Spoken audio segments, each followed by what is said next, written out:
गौरीनाथ गौतमेश्वराय मंगलम।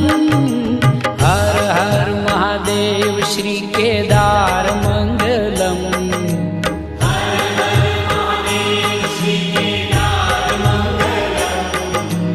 हर हर महादेव श्री केदार मंगलम।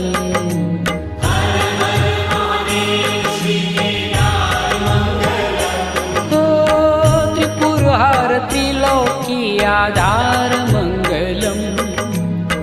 त्रिपुर हर त्रिलोकी आधार मंगलम।